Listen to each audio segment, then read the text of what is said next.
अच्छा जी, नमूनिया chest infection की बात हो रही है तो बता दें आपको कि नमूनिया से आगाही का आज आलमी दिन मनाया जा रहा है और ये इन्फेक्शस डिजीज़ में दुनिया भर में बच्चों और बड़ों की जान लेने वाला एक सर्टनली बड़ा ख़तरनाक मर्ज़ है। तकरीबन हर 13 सेकंड में नमूनिया से दुनिया में एक जान चली जाती है। पाकिस्तान में सालाना 70,000 बच्चे नमूनिया से हलाक हो जाते हैं, विच इज़ ट्रैजिक। और हम किस तरह इसे रोक सकते हैं और किस तरह हम अपने लंग्स की हिफाजत कर सकते हैं, ये हम जानते हैं। डॉक्टर फैसल असद ने हमें ज्वाइन किया। डॉक्टर साहब बताइएगा, पर्टिकुलरली ख़ास तौर पर जब मौसम चेंज हो रहा होता है, बच्चे बीमार होते हैं, बड़े बीमार होते हैं और एट टाइम्स वो बीमारी वर्स होकर नमूनिया की शक्ल इख्तियार कर जाती है।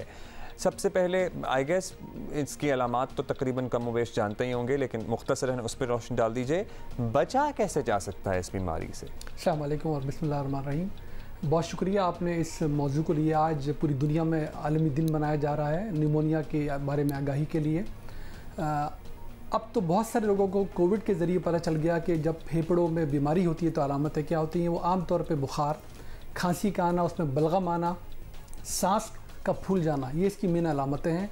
बच्चों में ख़ास तौर पे जो बहुत छोटे बच्चे होते हैं, अगर वो अपनी फ़ीड लेना, ग़िज़ा लेना सही तरह बंद कर दें, ना ले सकें, तो माँ बाप को मुतनब्बे हो जाना चाहिए।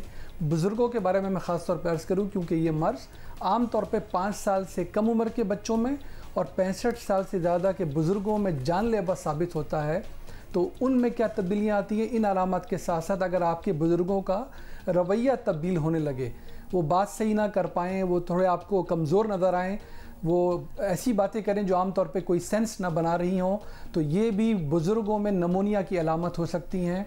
इन दो एज ग्रुप्स में, 5 साल से कम उम्र के बच्चों में और बुज़ुर्गों में, जब फैमिली ये नोटिस करे कि ऐसा महसूस हो रहा है, उनको अलामतें आ रही हैं, तो बिल्कुल उनको डॉक्टर के पास ले जाने में ताख़ीर ना करें। बर वक्त इलाज से इसका मुकम्मल इलाज किया जा सकता है। ये क्योरेबल मर्ज़ है। अच्छा, बर वक्त इलाज तो हो जाएगा इंशाअल्लाह। आपने बड़ा अच्छा किया कि ये रीइटरेट कर दिया कि डिले नहीं करना। Is there any way to prevent it as well? क्यों होता है ये नमूनिया? एज इन हम क्या इससे बच सकते हैं? कोई एहतियाती तदाबीर अगर अपनाएं तो? जी बिल्कुल इससे बचा जा सकता है। नमूनिया होता है, नमूनिया नाम है फेफड़ों में इन्फेक्शन का, और ये इन्फेक्शन एक शख्स से दूसरे शख्स पे मुंतकिल होता है।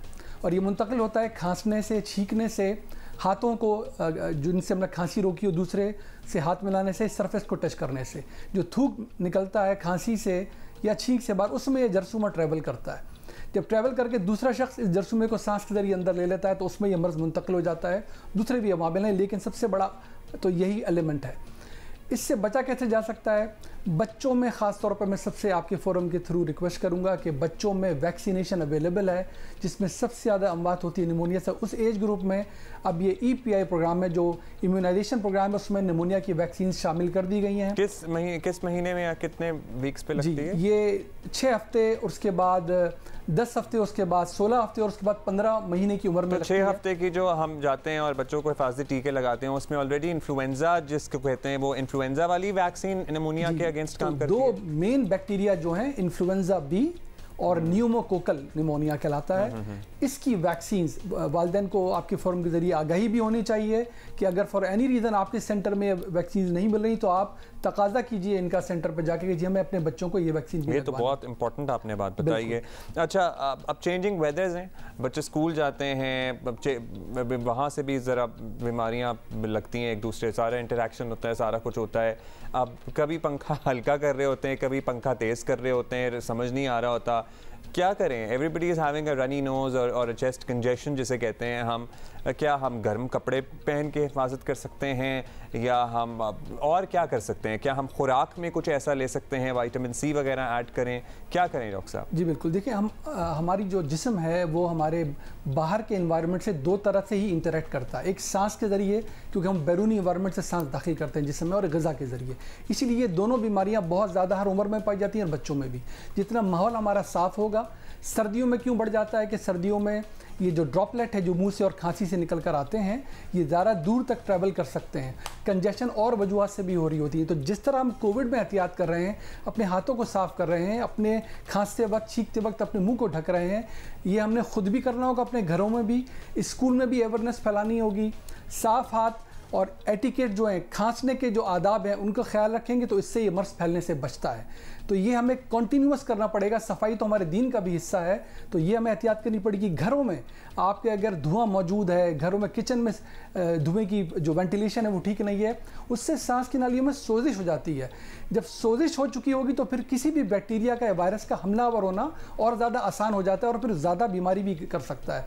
तो वो एहतियातें जो हम सब ने सीखी है पिछले 1.5 साल से कोविड। डॉक्टर साहब, लास्टली हमारे पास टाइम कम है, आप प्लीज़ बता दें वो लोग जो अपने तय सेल्फ मेडिकेशन करते हैं, एंटीबायोटिक शुरू करते हैं, 3 दिन बाद छोड़ देते हैं, फिर वो रेजिस्टेंट हो जाते हैं एंटीबायोटिक से, एक उनके लिए ज़रा आप बता दें कि वो ऐसा ना करें। जी, मैं ये अर्ज़ करूंगा इस सिलसिले में, बच्चों में जो आपने शुरू में इंट्रो में भी बताया था, हमारे पास जो रीसेंट डाटा है, पिछले साल में सिर्फ 98,000 डॉक्यूमेंटेड डेथ्स हैं निमोनिया से 5 साल से कम उम्र के बच्चों में। ये वो लोग जो अस्पताल पहुंचे थे। बुजुर्गों में भी यही हाल है। मैंने जैसे अर्ज़ किया, अलामतें ज़ाहिर हो, इन 2 खास तौर पे एज ग्रुप में फ़ौरन डॉक्टर से रुजू करें। बहुत सारी चीज़ें जहन में रखनी पड़ती हैं इलाज करते वक्त। ये क्यूरेबल मेडिकल कंडीशन है। जब डॉक्टर फैसला करके दवा देता है तो आमतौर पे अच्छा काम करती है, वो जान बचाने का काम करती है। अगर हम घर पे इलाज करेंगे, सही दवा का चुनाव नहीं हो सकेगा, ज़ाहिर है सब लोग इस फ़न में महारत नहीं रखते, तो फिर एक तो इलाज में ताख़ीर होती है और फिर जानलेवा साबित हो सकती है गलती। तो बिल्कुल ठीक बात है, ये डॉक्टर से रुजू करना चाहिए। वो अपने सारी इल्म को सामने रखते हुए दवा तजवीज़ करेगा, उसी से जान बच सकती है।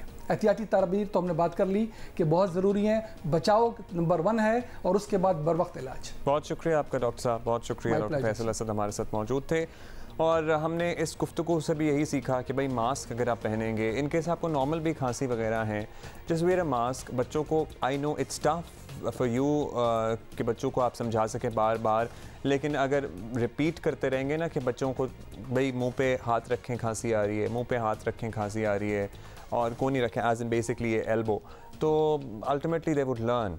और एक तो ज़ाहिर मैनर भी है और दूसरा ये कि बीमारी को दूसरे बहन भाइयों तक या घर में बुज़ुर्गों तक नहीं फैलेगी फिर बीमारी। So wear a mask. कुछ भी आपको अलामात हैं, कोविड ने तो हम सबको ये सिखाई दिया। Covid coming, talking about Covid, 9 अमवात हुई हैं गुज़श्ता 24 घंटों में और 391 अफराद गुज़श्ता 24 घंटों में डिटेक्ट हुए हैं विद दिस मरज़, और 1.01 इसकी पॉजिटिविटी रेट है, which is incredibly low and we should be very happy about it। लेकिन ये एहतियात लाजमी हैं। ब्रेक के बाद मिलते हैं।